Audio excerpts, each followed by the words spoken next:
Господи Ісусе Христе, Сине Божий, помилуй меня грешного.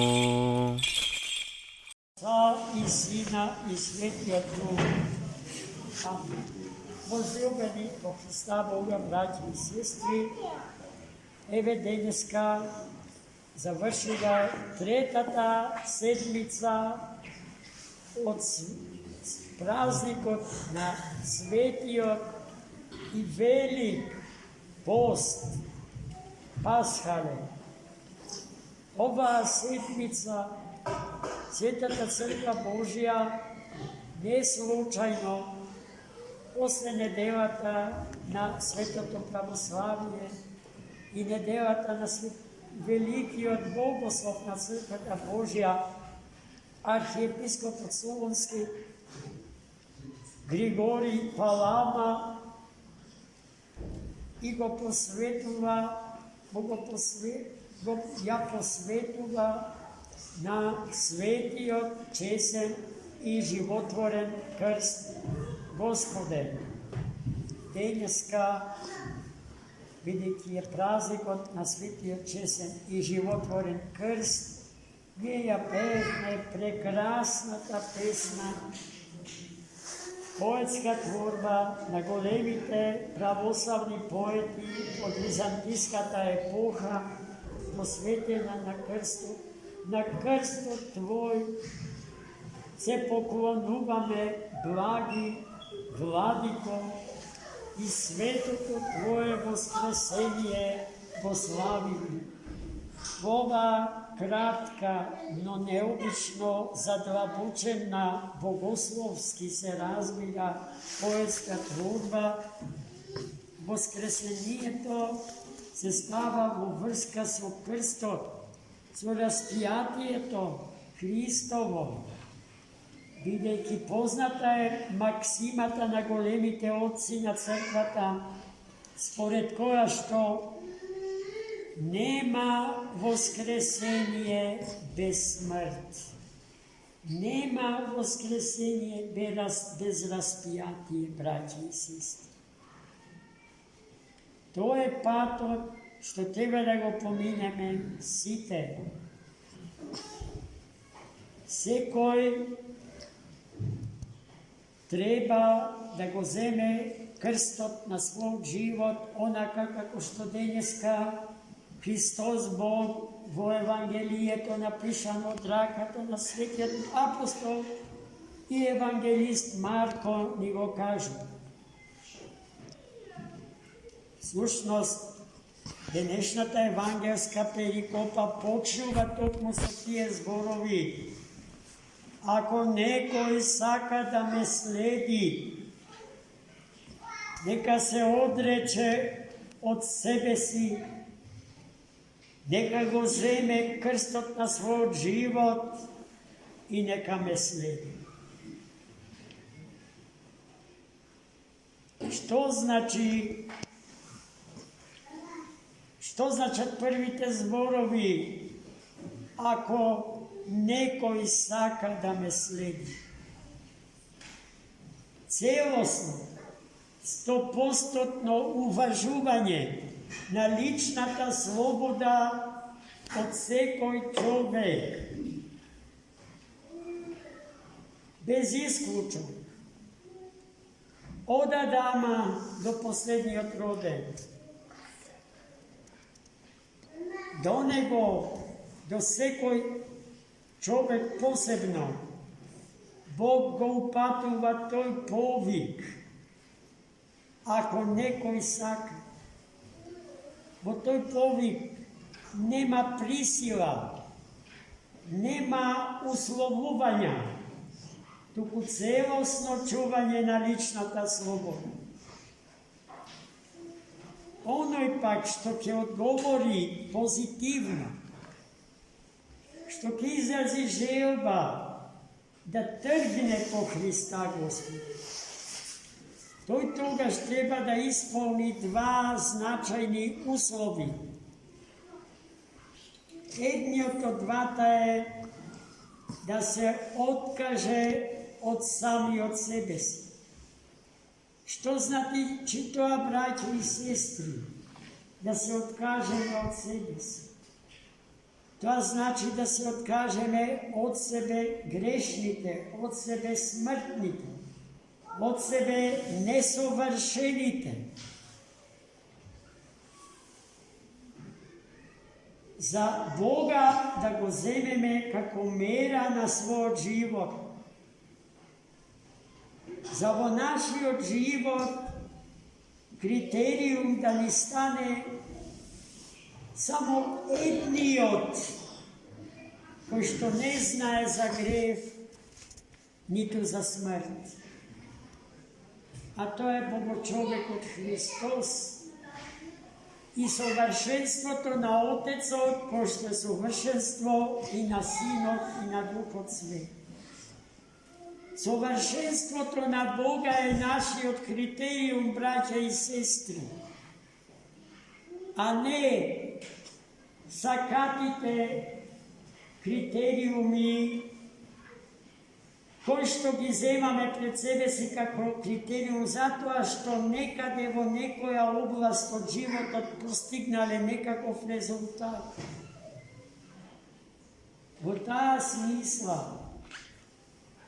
сосема погрешно е Ајнштајн да се земе за критериум на нашиот живот.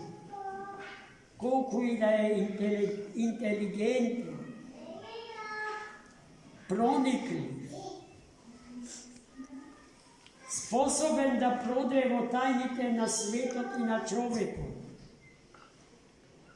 тој не е безгрешен, браќа и сестри.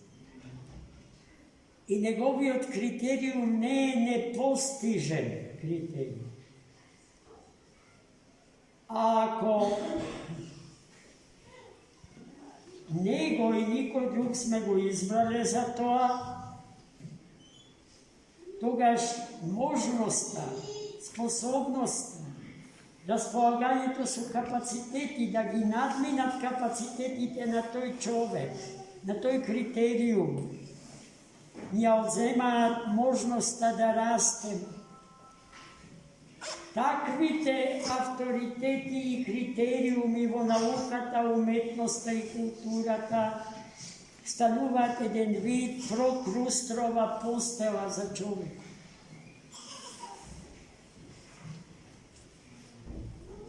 Човекот не е создаден за смрт, како што вели големиот германски философ Хайдегер.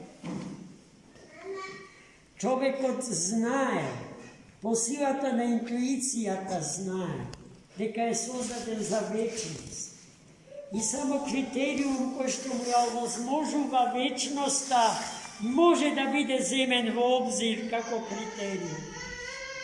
А тоа е повторно едниот Бог во Троица. И никој друг. И никој друг.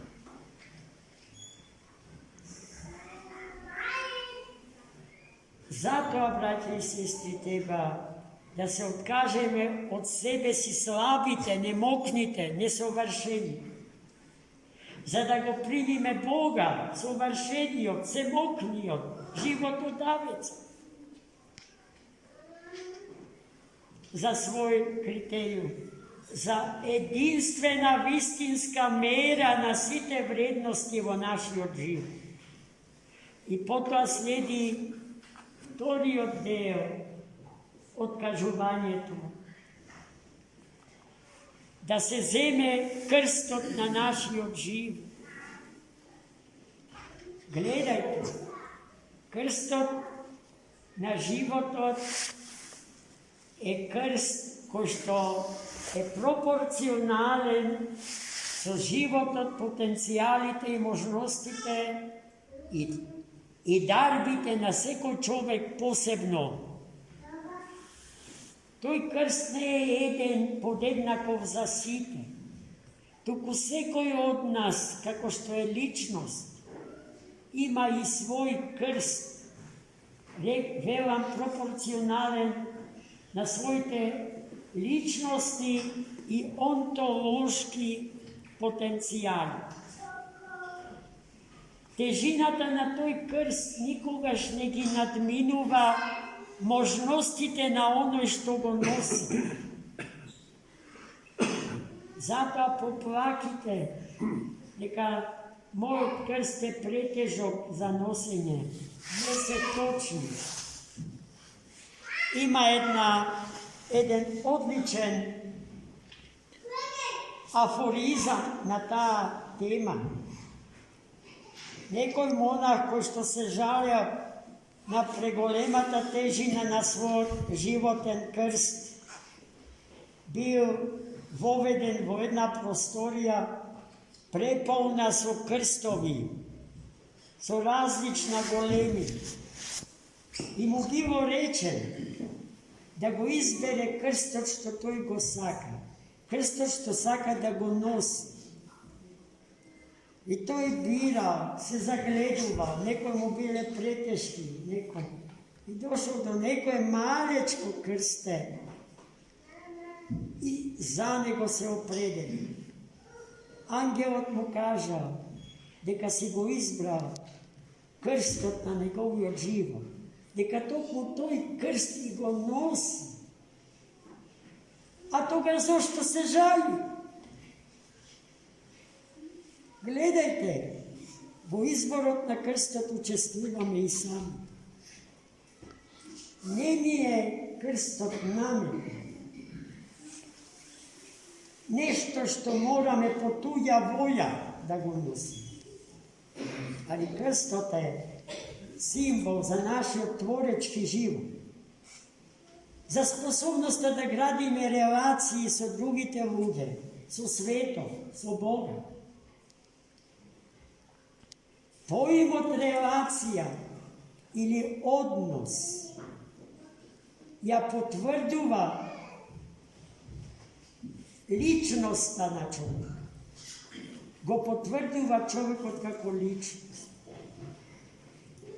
Без крстот таа сосема човечка способност, која што е пресликана способност од Бога, бидејќи односите помеѓу Отецот, Синот и Духот Свет се односи или релации меѓу трите божествени ипостаси. Според нив или по тој урнек треба да се градат и односите меѓу луѓето. По силата на љубовта, а таа собира не растува. Гледајте само во првата реченица од денешната евангелска перикопа, колку длабоки и необориви вистини за нас се кажа. А потоа Христос продолжува да ни зборува за квалитетот на душата наша.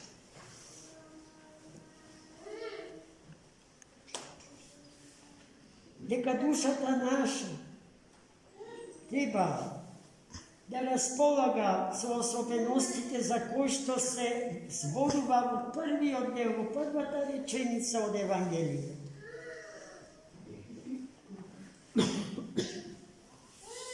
Цената на душата само на еден од луѓето е неспоредливо поголема од цената на севкупниот создаден свет. И затоа е кажано дека попусто е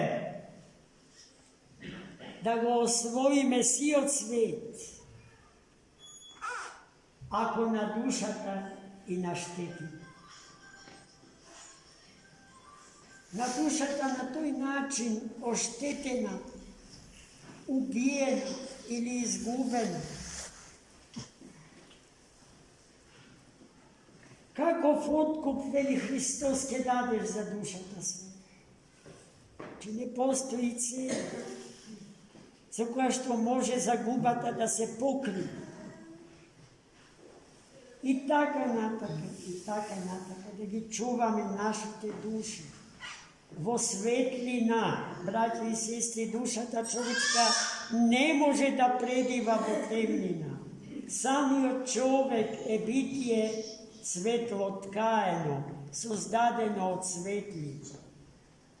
Najnovite naučni raspravi za strukturata na човечкото тело укажуваат на тоа дека тоа не е толку каменесто како што ни изгледа, туку е целото прозрачно, целото искаено, проникнато од светлината Господна. Тоа треба да се чува. Во таа смисла човекот ни е создаден да му биде светлина на светот. Колку пати сме рекли, малечко сонце на големото сонце. И сето тоа ни го кажува честниот и животворен крст, чий празник го славиме денеска.